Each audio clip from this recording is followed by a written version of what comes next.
Connaissez-vous les caractéristiques des coureurs qui progressent? Et surtout, est-ce que vous les partagez? Car je vais vous parler de caractéristiques que l'on peut tous avoir sans exception.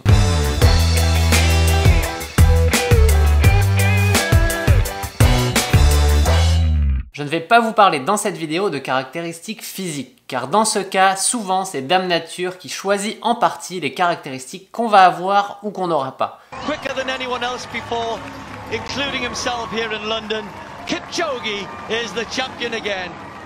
Et comme ici, je veux aider tous les coureurs sans exception à progresser, je vais parler des caractéristiques qu'on peut tous partager. Pour ça, je vais décrire des caractéristiques psychologiques, une manière différente de voir les choses qui permet à certains de progresser plus que d'autres. Bref, des caractéristiques que n'importe qui peut avoir, même si souvent il faut faire un gros travail sur soi pour y arriver. Mais au final, c'est vraiment payant quand on veut progresser en course à pied, je peux vous l'assurer. S'il y a bien une caractéristique que les coureurs qui progressent partagent entre eux, c'est bien celle-là, c'est celle de regarder le long terme avant tout.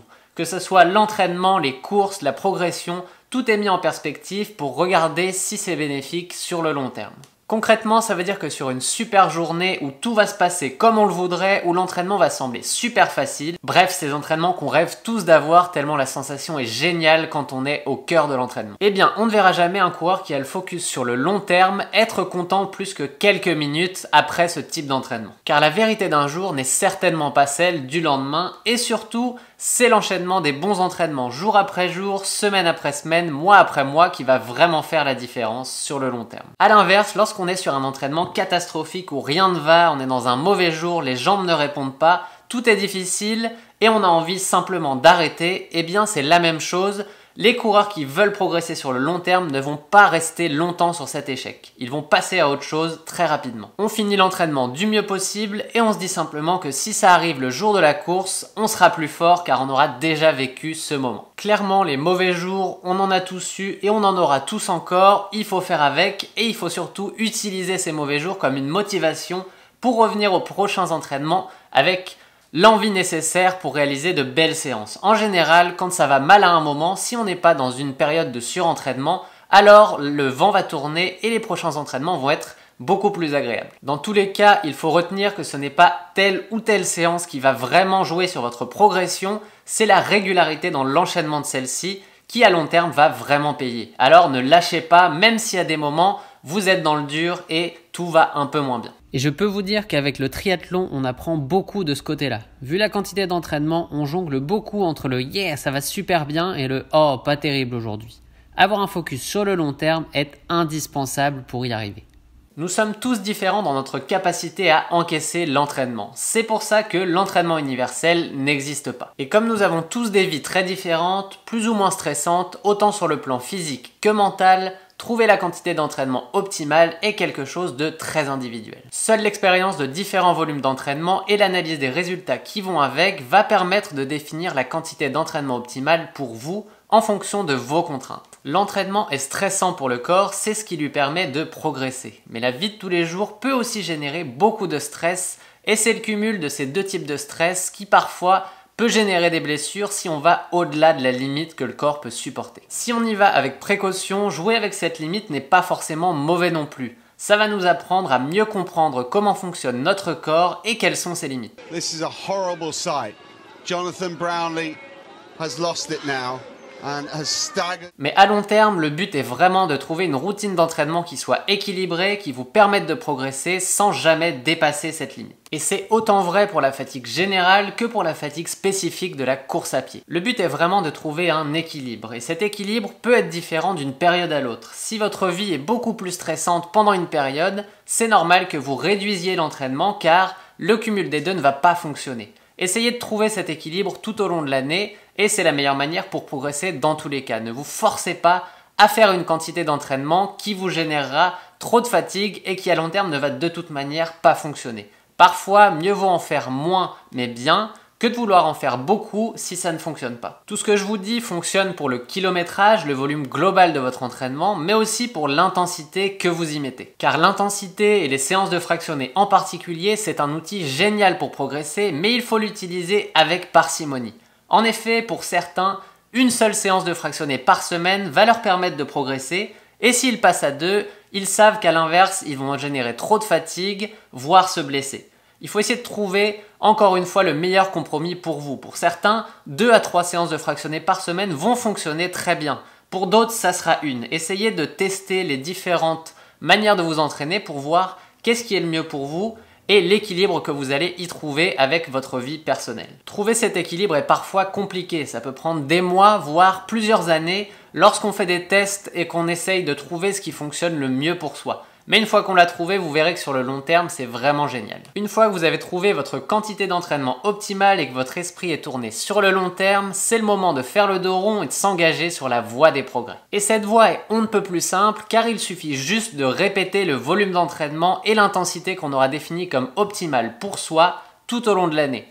Le plus sérieux va être celui qui va le plus progresser. Il faut respecter ça semaine après semaine, mois après mois, comme je vous l'ai déjà dit en début de vidéo. C'est le sérieux dans cet enchaînement tout au long de l'année qui vous amènera à atteindre votre plein potentiel. Et quand je dis tout au long de l'année, c'est même bien plus que ça. Si vous voulez atteindre votre plein potentiel, c'est un voyage très long. C'est un travail qui peut prendre des années et des années et des années. I went 5 straight years without missing a single day of workout, 365 days a year. Every single day I was in the water. There are days you're not going to want to do it, sure. I mean, everybody has those days. But it's what you do on those days that help you move forward. Et la patience est une des caractéristiques fondamentales des coureurs qui progressent. C'est cette patience, cette confiance dans le fait que la progression arrivera si on travaille qui construit les bons coureurs. Et être régulier, ça demande une grosse détermination.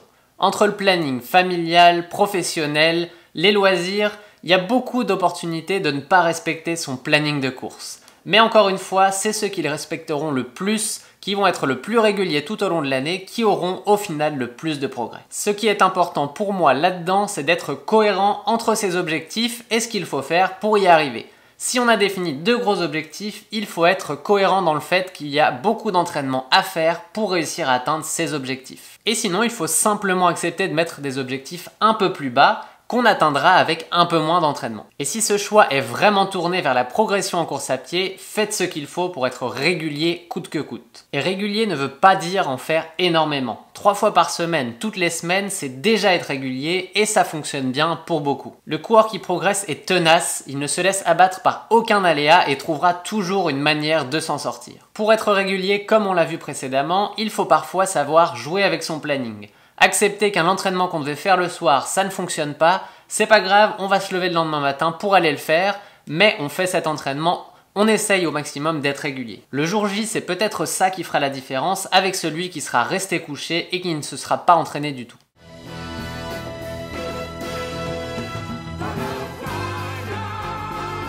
Mais la ténacité se mesure aussi au cœur de l'entraînement. Par exemple, des conditions météo très difficiles ne vont jamais arrêter un coureur qui est motivé à progresser. Au contraire, c'est dans ces situations difficiles qu'il va se renforcer, travailler son mental pour être prêt à toutes les situations le jour de la course. Et puis le coureur tenace trouve toujours une manière de contourner les problèmes qui lui sont proposés.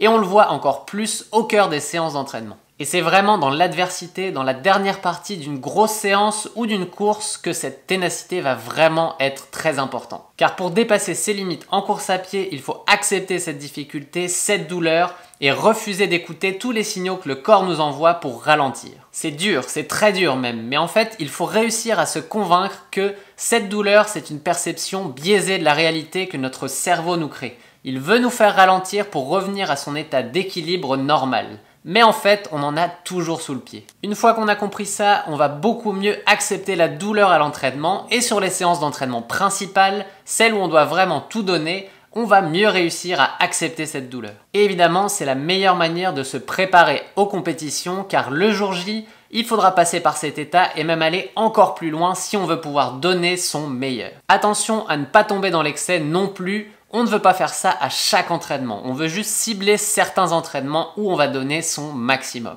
Et enfin, être tenace, ça veut aussi dire être patient, donc ça revient au point numéro 1. J'ai quelques exemples de mon expérience personnelle qui pourront vous le prouver. C'est vrai, quand on veut construire un site internet, ça fait par exemple 5 ans que je construis Running Addict pour avoir le résultat que vous avez aujourd'hui. Et c'est évidemment aussi vrai pour la course à pied. Personnellement, ça fait 15 ans que je cours et je peux vous dire que quand j'ai débuté, c'était pas aussi simple. mes premières compétitions, j'ai tout simplement fini dernier plusieurs fois. Et aujourd'hui pour mon défi triathlon, comme je sais qu'en course à pied, c'est le travail et la ténacité que j'ai mis pendant plusieurs années qui m'a permis d'arriver à mon niveau aujourd'hui, je sais que si je répète le même processus en triathlon, ça va payer. Le dernier point est lié à la confiance en soi, et la confiance en soi, ça se construit à l'entraînement. Car c'est normal de douter quand on n'est pas prêt avant une course. Le plus sérieux on va être à l'entraînement, le plus préparé on sera, et le moins on va douter le jour de la course. Si l'objectif que l'on poursuit est réaliste, plus on va se rapprocher de la compétition, plus la forme va monter et plus on va avoir l'impression qu'on peut y arriver. C'est vraiment le type de cercle vertueux dans lequel on veut être à l'approche des compétitions. Il y a aussi évidemment une part de travail sur soi à faire. Il faut essayer d'aller chercher le positif dans ce que l'on fait à l'entraînement. On veut voir le verre à moitié plein en regardant objectivement l'amélioration de sa forme et ainsi se répéter qu'on est sur le bon chemin, qu'on va y arriver. Évidemment ensuite, plus la course va approcher, plus le stress va monter, mais c'est normal, c'est juste signe que vous avez envie de réussir. Il ne faut pas s'inquiéter avec ça. L'important, c'est vraiment que ce stress ne vous fasse pas perdre votre confiance en vous. Car on ne pourra pas vous enlever tout ce que vous avez fait à l'entraînement. Donc continuez de vous répéter que vous êtes en forme, que vous avez tout fait pour y arriver, et donc il n'y a aucune raison que vous n'y arriviez pas. Voilà pour les 5 points principaux qui, à mon avis, sont partagés par tous les coureurs qui progressent sur le long terme.